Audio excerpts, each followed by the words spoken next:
चलिए आज एक हम नया चैप्टर लेके हैं जिसका नाम हाइट एंड डिस्टेंस है। चलिए हाइट एंड डिस्टेंस के क्वेश्चन में अत्यधिक बच्चे को देखते हैं कि बहुत ज़्यादा प्रॉब्लम होती है, क्योंकि इसका क्वेश्चन थोड़ा लॉन्ग टाइप के होता है। इसीलिए बहुत स्टूडेंट को जो देखते हैं कि बहुत अत्यधिक प्रॉब्लम होती है, जिसके लिए हम एक साधारण सोल्यूशन आप लोग के बीच लेके आए हैं बिहारी मैथ वाला के साथ। चलिए देखते हैं आज हम लोग इसको बनाते हैं। क्या कर रहा है क्वेश्चन, सबसे पहले बनाने से पहले सबसे मोस्ट इम्पॉर्टेंट है क्वेश्चन को पढ़ना। तो क्वेश्चन पढ़िए, एक सीध राजमार्ग एक बिंदु। चलिए क्वेश्चन क्या कह रहा है कि एक सीध राजमार्ग एक मीनार के पाद तक जाता है। मीनार के शिखर पर खड़ा एक आदमी एक कार को 30 डिग्री के अवगमन कोण पर देखता है, जो कि मीनार के पाद की ओर एक समान चाल से जाता है।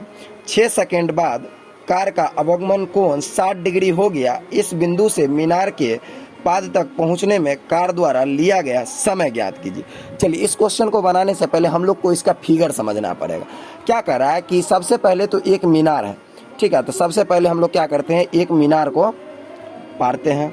ये हमारा एक मीनार है, ठीक है। मीनार के बाद क्या कर रहा है क्वेश्चन में कि मीनार के शिखर से खड़ा एक आदमी एक कार को 30 डिग्री के अवगमन कोण पर देखता है। मान लिए यहाँ पर एक कार है और मीनार का शिखर हमारा क्या है, ये है।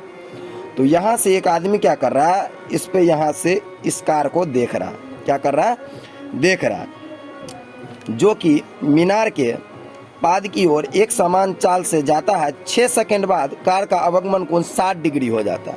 मतलब यहाँ से यहाँ तक गया, ठीक, जो कि यहाँ से यहाँ तक जाने में इसको कितना सेकंड लगा, 6 सेकंड। कितना सेकंड लगा इसको, 6 सेकंड। यहाँ से यहाँ जाने में इसको अब 6 सेकंड लगा। अब क्या कर रहा है, 6 सेकंड बाद कार का अवगमन कोण 60 डिग्री हो जाता है। अब यहाँ से यहाँ तक आया, उसके बाद क्या हुआ, यहाँ से एक न्यू कोण बना और यहाँ का तो 30 डिग्री कोण बना था हमारा, और यहाँ से यहाँ जाने में इसको कितना लग गया, 60 डिग्री का अवगमन कोण हो गया। तो हमको क्या निकालना है, इस बिंदु के मीनार के पाद तक पहुँचने में कार द्वारा लिया गया समय, अर्थात यहाँ से यहाँ तक पहुँचने में कुल लिया गया समय निकालना।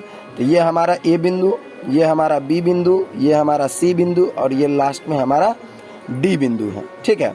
अब हमको ए और बी की तो ऊंचाई नहीं मालूम है। सबसे पहले फर्स्ट मोस्ट इनका लैंग्वेज हम लोग लिखते हैं। हाइट एंड डिस्टेंस में सबसे पहले क्या है कि इसका लैंग्वेज लिखा जाता है। तो चलिए इसका लैंग्वेज लिखते हैं कि माना कि कार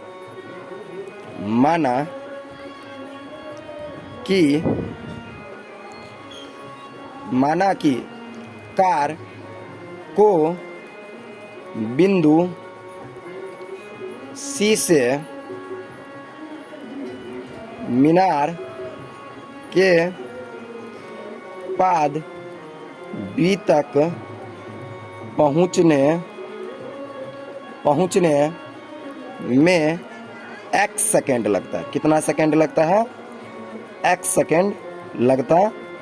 अर्थात हम इसको क्या माने, x माने। क्या माने, x माने। क्वेश्चन में हम लोग इसको x माने। चलिए आगे चलते हैं। तो सबसे पहले तो यहाँ 2 त्रिभुज है, समकोण त्रिभुज ABC और ABD।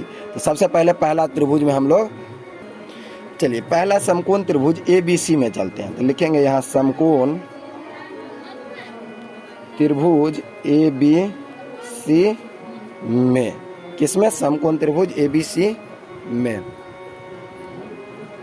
तो इसके और इसके बीच की दूरी को हम लोग h मानते हैं। क्या मानते हैं, h मानते हैं। अब देखिए सबसे पहले तो हमारा AB का मान दिया हुआ है, AB बराबर h, ठीक है। और BC का मान हम लोग कितना निकाले हैं, माने हैं x। और इसके बीच में कितना डिग्री का कोण बना, मतलब थीटा बराबर 60 डिग्री बन रहा है।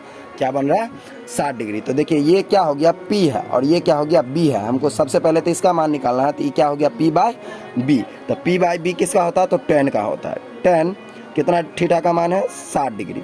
तो tan 60 बराबर क्या होगा, AB बटा BC। क्या होगा, AB बटा BC। अब इसका मान √3 बराबर AB का मान हमारा हो गया h और BC का मान हमारा कितना मान है, x बाई 1 क्रॉस मल्टीप्लिकेशन। अब चलिए इसको इससे गुणा करते हैं और इसको इससे गुणा करते हैं। तो इसको इससे गुणा करने पर हमको क्या मिलेगा, 1 को h से गुणा कीजिए तो h, और इसको इससे गुणा करने पर हमको मिलेगा √3x।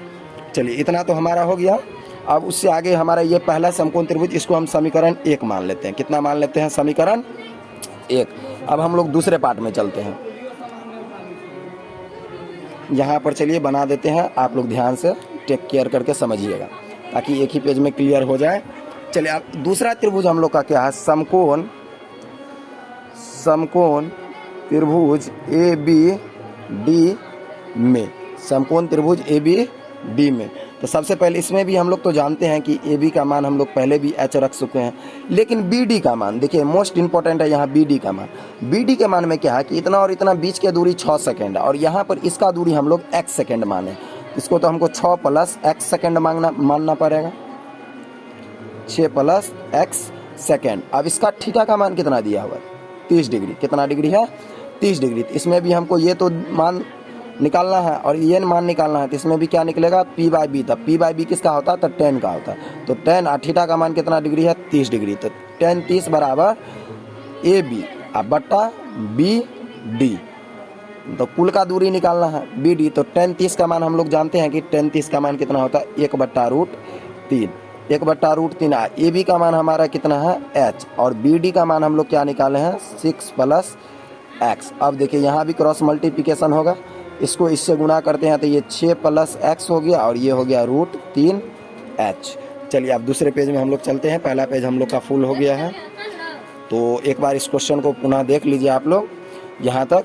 अब चलिए हम लोग सेकंड पेज में चलते हैं, ये पेज हम लोग का पूरा भर चुका है। चलिए अब हम लोग इससे आगे चलते हैं सेकंड पेज में। देखिए क्या है कि ये तो हम लोग को 6 + x = h√3 आ गया। अब उसके बाद हम लोग को क्या दिया है कि जो समीकरण हम लोग अभी निकाले हैं 6 + x / h√3। अब देखिए इससे पहले तो हम लोग x का मान निकाल चुके हैं, या h का मान देखिए यहाँ पर हम लोग इससे पहले क्वेश्चन में जस्ट वे यहाँ पर देख सकते हैं कि h का मान हम लोग निकाले हुए हैं। तो h बराबर क्या है, √3x है। क्या है, √3x। अब चलिए इसका मान पे रखते हैं, तो 6 + x को उतना ही रहने देते हैं और h के मान पर हमको कितना बैठाना है, √3x। और ये √3 का √3 रहेगा, इसके बीच में कोई चिन्ह नहीं है तो गुना का चिन्ह होगा। तो 6 + x को 6 + x ही रहने देते हैं, √3 और √3 को आप गुना कीजिएगा तो क्या होगा, रूट से रूट कट गया, ये 3 रह गया और ये x का x हो गया। चलिए ये 6 का 6 अचर पद है, इसको इधर ही रहने देते हैं और चर वाले मान को चर वाले मान के साथ ले चलते हैं। ये 3x है, ये +x है, उस पर गया तो -x हो गया। ये 6 = 2x, इसीलिए x बराबर 6/2। कट के कितना आया हमको x का मान, 3। अर्थात हमको कितना समय लग रहा है, मीनार तक पहुंचने में लगा समय। तो कितना समय लगा हमको, मीनार तक पहुंचने में लगा समय 3 सेकेंड और लगेगा।